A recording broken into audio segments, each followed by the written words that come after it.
मध्य प्रदेश में ठंड से अभी फिलहाल किसी भी तरह की राहत नहीं मिलने वाली है। मामूली राहत के बाद अब लोगों को फिर से ठंड सताने वाली है। अभी थोड़ी राहत मिली थी, लेकिन अब एक बार फिर से ठंड सता सकती है।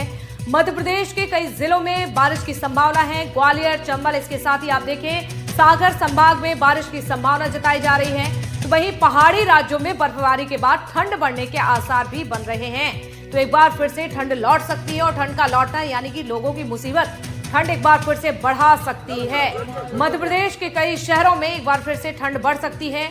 मामूली राहत अभी मिली थी मकर संक्रांति के बाद, लेकिन अब कई जिले ऐसे हैं जहां पर एक बार फिर से ठंड दस्तक दे सकती है। तापमान में गिरावट दर्ज हो सकती है और ठंड का असर बढ़ सकता है। तो मध्य प्रदेश में ठंड से अभी फिलहाल राहत नहीं मिलने वाली है। मामूली राहत के बाद लोगों को फिर से अब ठंड सताएगी। मध्य प्रदेश के कई जिलों में इसका असर भी देखने को मिलेगा। तो देखिए, मध्य प्रदेश की बात कर रहे हैं लगातार, और ऐसे में बीते 2 दिनों में तापमान में बढ़ोतरी दर्ज की गई है। लोगों को ठंड से राहत मिली है, लेकिन ये राहत ज्यादा दिनों तक रहने वाली नहीं है। मौसम विभाग ने आने वाले दिनों में मध्य प्रदेश में बारिश का अलर्ट भी जारी कर दिया है। साथ ही जनवरी के अंत में ठंड के फिर से लौटने का अलर्ट भी जारी किया गया है। रिपोर्ट देखिए।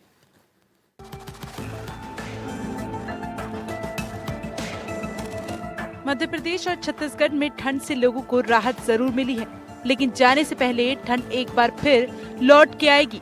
मौसम विभाग के अनुसार मध्य प्रदेश जनवरी के अंत में फिर ठंडा होगा। मौसम विभाग के अनुसार जनवरी के अंत में फिर ठंडा होगा एमपी। 23-24 जनवरी को मवाठा गिरने की संभावना है। 23-24 जनवरी को बारिश की भी संभावना। 23-24 जनवरी को ग्वालियर, चंबल संभाग में बारिश का अलर्ट। 24 जनवरी निवाड़ी, टीकमगढ़, छतरपुर, पन्ना में बारिश का अलर्ट। वेस्टर्न डिस्टरबेंस के कारण बारिश की बन रही स्थिति। एमपी में मंदसौर में सबसे कम तापमान दर्ज किया जाएगा। मध्य प्रदेश के अधिकतर जिलों में दिन और रात का तापमान सामान्य से नीचे चल रहा है। बुधवार, गुरुवार की दरमियानी रात सबसे अधिक ठंड शहडोल के कल्याणपुर में दर्ज की गई।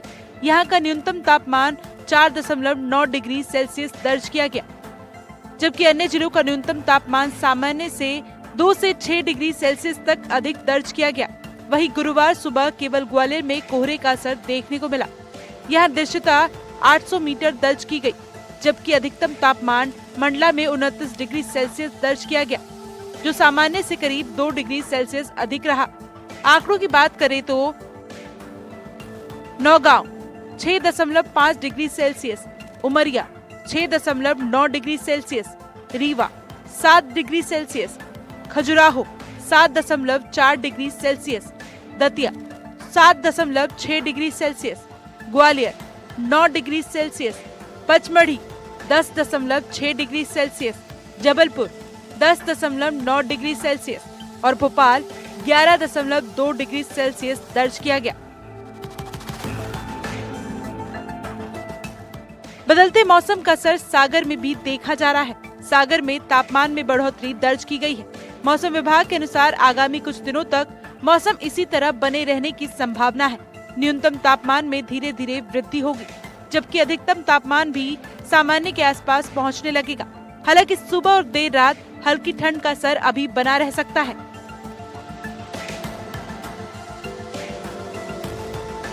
सागर में मौसम में सुधार का असर जनजीवन पर भी साफ नजर आ रहा है। ग्राउंड पर व्यायाम करने आने वाले लोगों की संख्या भी बढ़ने लगी है। अभी पिछले 2 दिन से तो ठंड थोड़ी सी कम हुई है। उसके पहले करीबन 6 डिग्री, 8 डिग्री, 5 डिग्री अलग अलग तापमान था, लेकिन हम सब 5 बजे से उठ के करीबन 5 डिग्री रहता है, 6 डिग्री रहता है, और आते हैं तो ग्राउंड में रनिंग करते हैं, रोड रनिंग करते हैं, प्रॉपर एक्सरसाइज करते हैं। मौसम विभाग ने आने वाले 2 दिनों में एमपी में बारिश का अलर्ट जारी किया है। बारिश और बादलों के असर से आने वाले 3 दिनों तक दिन का तापमान सामान्य से नीचे बना रह सकता है। फिलहाल प्रदेश का मौसम साफ है, लेकिन कई जगहों पर बादल देखे जा रहे हैं। इसी कारण अधिकतर क्षेत्रों में दिन का तापमान औसत से नीचे चल रहा है और अगले 2 दिन तक यही स्थिति बनी रहने की संभावना है। मौसम वैज्ञानिकों के अनुसार 26 जनवरी से एक और पश्चिमी विक्षोभ सक्रिय होगा। इसका असर मध्य प्रदेश के कुछ हिस्सों में देखने को मिल सकता है। हालांकि सिस्टम की तीव्रता को लेकर फिलहाल आकलन किया जा रहा है। Bureau report, NDTV.